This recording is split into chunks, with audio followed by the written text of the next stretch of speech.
Call of Duty 2003. In 2003, Infinity Ward deploys Call of Duty onto the PC battlefield. No console air support, just raw boots-on-the-ground action. You rotate through three fronts: American paratrooper, British SAS, and Soviet grunt.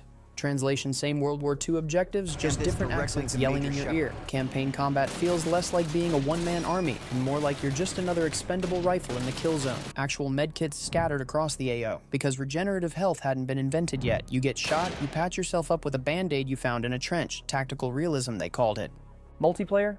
32 operators max, screaming down open mics on search and destroy like it was actual special ops comms. No perks, no kill streaks, no prestige grind, just iron sights, bolt action rifles, and pure willpower. Primitive, but it laid the foundation. Activision smelled blood in the water and said, "This is a franchise. Deploy annual sequels immediately." Call of Duty 2, 2005. 2 years later, COD 2 drops in as an Xbox 360 launch title and executes a perfect breach and clear into mainstream gaming. The medkit system gets scrapped, replaced with regenerative health. Translation: crouch behind a wall for 3 seconds and congratulations, you've respawned your blood supply. Revolutionary at the time.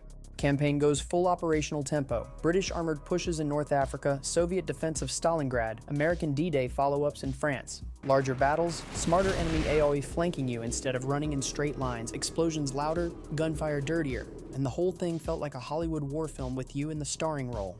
Multiplayer expanded the AO to 64 players on PC. Maps like Carentan turned into kill zones, with MGs locking down lanes and grenades acting like area denial munitions. On Xbox Live, this was the first taste of digital crack. Whole platoons of teenagers got indoctrinated right here. Call of Duty 3, 2006. Treyarch gets tasked with holding the line while Infinity Ward cooks something bigger. They ship Call of Duty 3, console exclusive, and it feels like reheated rations.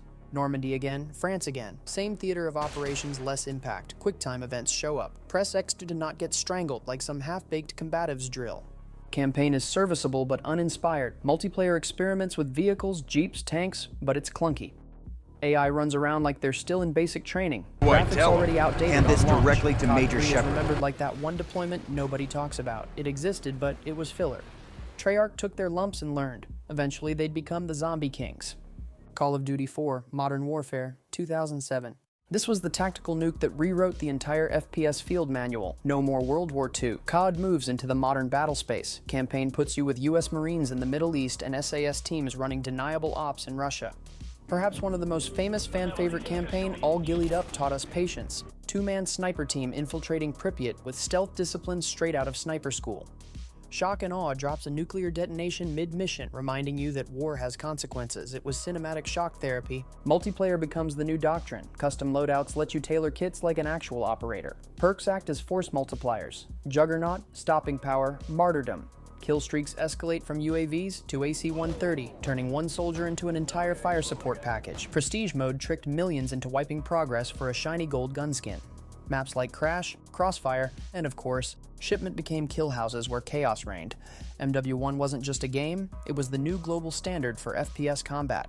Call of Duty, World at War, 2008. Treyarch redeploys to World War II but adds major grit. Campaign takes you to the Pacific Theater where Japanese spider holes, bonsai charges, and flamethrowers redefine close quarters combat. Then it shifts you to the Soviet push into Berlin with Reznov, loud, angry, and unforgettable as your squad leader. Limbs get blown off, the tone is raw, and the violence hits harder, much harder. Multiplayer borrows Modern Warfare 1's framework but swaps helicopters for attack dogs.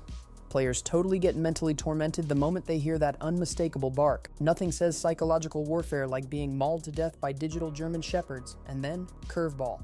Beat the campaign and suddenly, Nachter untoten. 4 players, 1 bunker, endless waves of undead Nazis. It was supposed to be a goofy side mode throw-in. Treyarch had absolutely no clue the magnitude of what they created initially. Instead, it detonated into a franchise-defining secondary theater of operations. Zombies became a permanent op order. Call of Duty, Modern Warfare 2, 2009. Modern Warfare 2 is where COD goes fully weapons-free. Campaign hits new levels of controversy with no Russian. The airport massacre that made news anchors lose their minds and got entire governments debating the ethics of digital war crimes. A popular new video game actually allows you to be a terrorist and kill people. Meanwhile, Task Force 141 hunts ultranationalists across Afghanistan, Brazil, and US soil. Betrayal by General Shepard mid-campaign becomes the kind of plot twist briefings warn you about.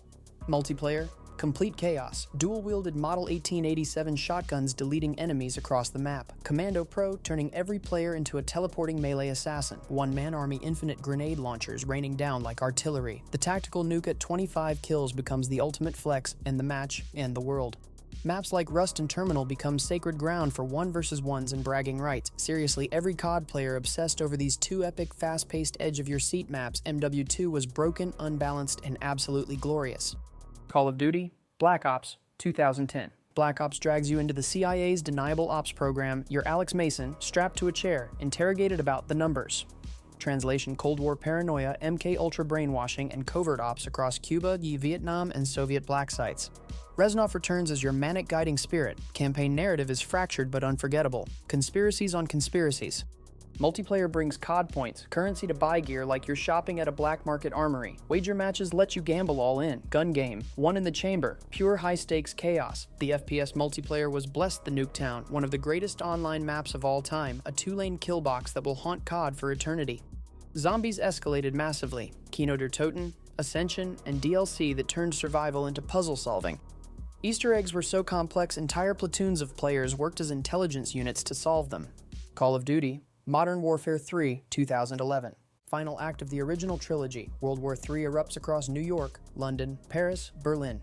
Campaign has you hopping perspectives faster than a special ops task force rotating deployments. Soap dies, Price hunts Makarov, and justice is served with a cigar. Emotional, yes, but predictable. Multiplayer introduces strike packages, assault for kill farmers, support for UAV spammers, specialist for lone wolves chasing the ever-polarizing, overpowered Moab. Kill-confirmed forces movement by making you collect enemy dog tags, less camping, more battlefield discipline. But not literally battlefield. Spec Ops returns with co-op missions, and survival mode becomes COD's training sim for wave defense. A solid close to the trilogy, but MW1 and MW2 still held the crown. Call of Duty, Black Ops 2, 2012. Treyarch pivots to the future, 2025 drone warfare mixed with Cold War flashbacks. Campaign villain Raul Menendez is so charismatic, half the fanbase starts agreeing with him. For the first time, your choices create branching endings. Operational consequence in COD, simply unheard of. Multiplayer revolutionizes kit building with the Pick-10 system. Forget rigid doctrine. Build your loadout however you want. Want to go bare hands and 3 grenades? Sure. Or go 2 perks in every category, no attachments? Why not? 1 ballistic knife, 6 perks, and a dream? That's what Black Ops 2 is all about. Competitive maps like Raid and Hijacked turn into esports arenas. League play formalizes ranked competition, elevating COD from casual chaos to structured esport. Zombies goes big with transit, interconnected areas, buildables, and lore that spirals into madness. This was peak Treyarch era. Call of Duty Ghosts, 2013. New subseries, new AO. America gets bodied by orbital strikes, and suddenly the South American Federation is the main threat. Campaign follows the Walker family and the elite Ghost unit. The real MVP, Riley the dog, trained attack K9 recon partner, and the best written character in the game. The rest? Forgettable. Multiplayer is where Ghosts fumbled the op order. Maps were huge, like really huge. Oversized maps like Stonehaven felt like marching a 20k patrol before finding contact. Dynamic map events, collapsing buildings, added spectacle but no tactical depth. Extinction mode replaced zombies with aliens, but it lacked replayability. Ghosts is remembered more for Riley than anything else, a failed attempt at a fresh theater. Call of Duty Advanced Warfare 2014. Exosuits arrive, vertical mobility, boost jumps, dodges, and slams turn every firefight into a 360-degree kill zone. The campaign stars Kevin Spacey as Jonathan Irons, Atlas PMC boss turned global warlord. The narrative explores corporate militarization, a theme too real for comfort. It was like COD had a baby with Homeland.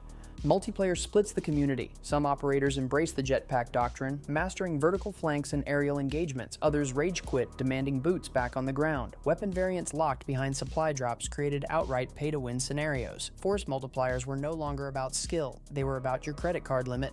Call of Duty, Black Ops 3, 2015. Cybernetic enhancements, DNI implants, AI gone rogue. Campaign turns into narrative soup so confusing it should have come with a decoder ring. Most players abandoned it after a mission or two. Multiplayer though?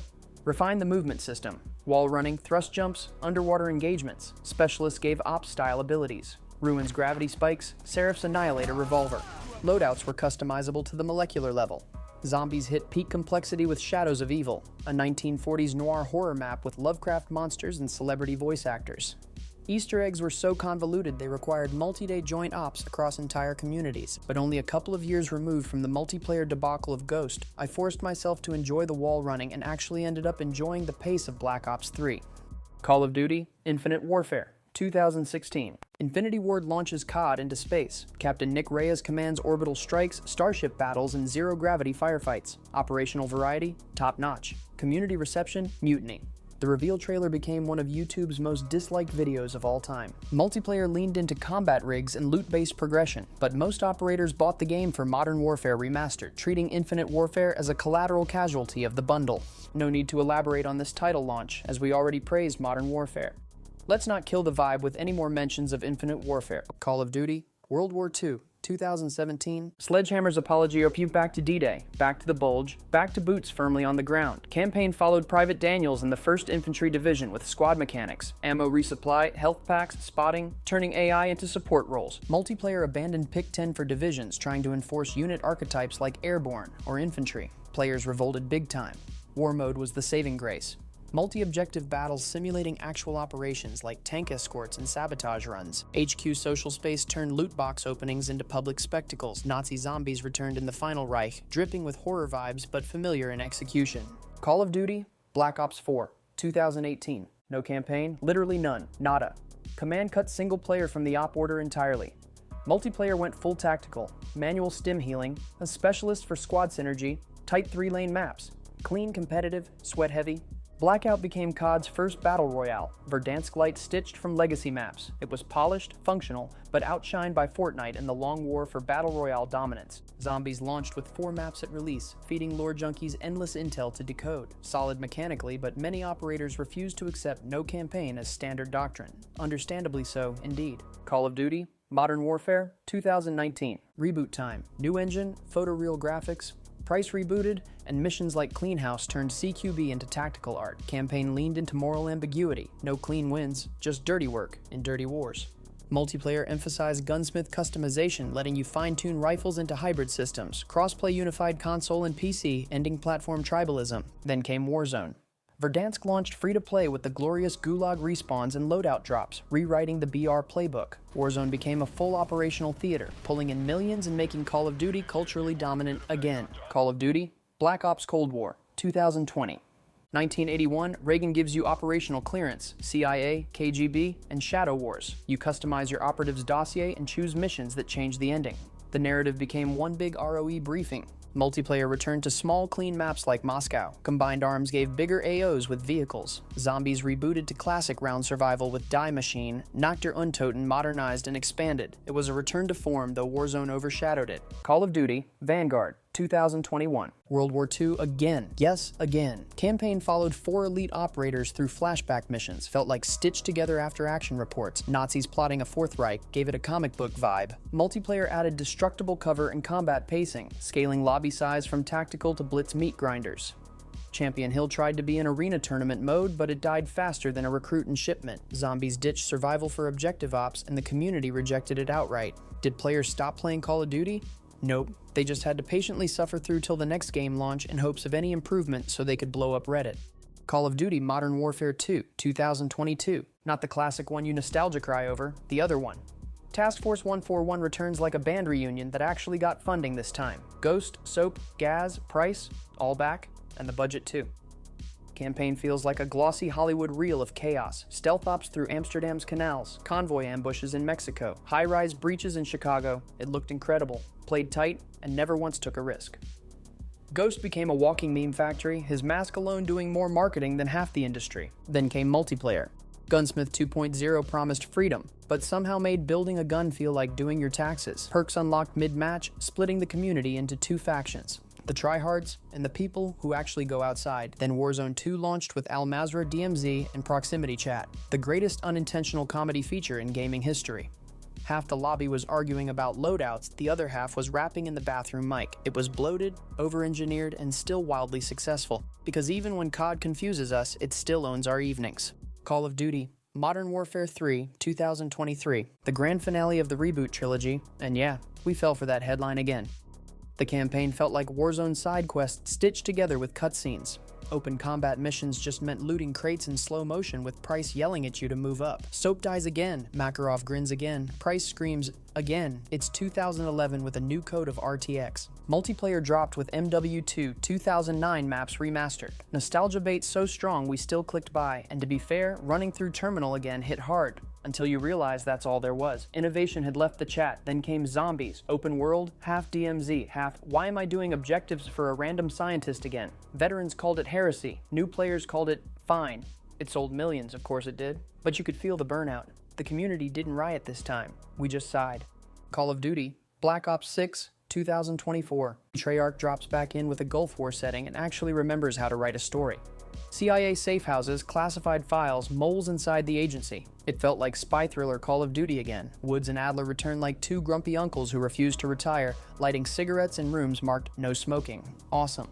For the first time in years, the narrative had serious bite, betrayal, paranoia, mind games, the whole Black Ops vibe we grew up on. Multiplayer brought back Pick 10 like a hero's homecoming. You could build whatever monstrosity of a loadout you wanted, and the 3-lane maps were clean and honest. Gunfights decided by aim, not attachments. Zombies returned to its round-based roots from launch, no open-world nonsense. Just pure desperation and panic in a tight room. Fans rejoiced. Oh, did they ever.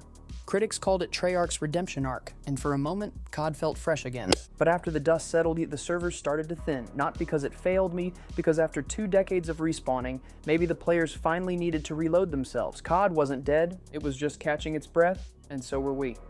Because at this point, Call of Duty isn't just a franchise, it's the soundtrack of growing up gamer. Midnight downloads, rage-quitting lobbies, the smell of energy drinks, and fried GPU fans, we lived this. Every yearly drop was another chapter in our lives. We complained, we memed, we swore we were done, then we'd still line up for the preload like addicts chasing that first tactical nuke high. See, somewhere between shipment chaos and zombies round 45, COD stopped being a game and quietly became culture. The memes, the friendships, the late-night trash talk. Well, that's all part of the DNA now, and deep down, every time that Activision logo fades in, you feel it. That weird mix of skepticism, hype, and comfort. You know you're about to get hurt again, but you're ready. But here's the truth nobody talks about. The magic sauce was in the villains. The faces that haunted your missions. The voices you still hear years later. Zakhaev's calm threat, Makarov's smirk, Shepard's betrayal, Menendez's madness. They weren't just bad guys, they were the spine of this franchise. Every explosion, every mission, every moment you clenched the controller, it all came back to them. Next up, we're diving into the dark side. Every villain in Call of Duty explained. The betrayals, the motives, the chaos that made these campaigns legendary. Trust me, you'll never look at COD the same way again.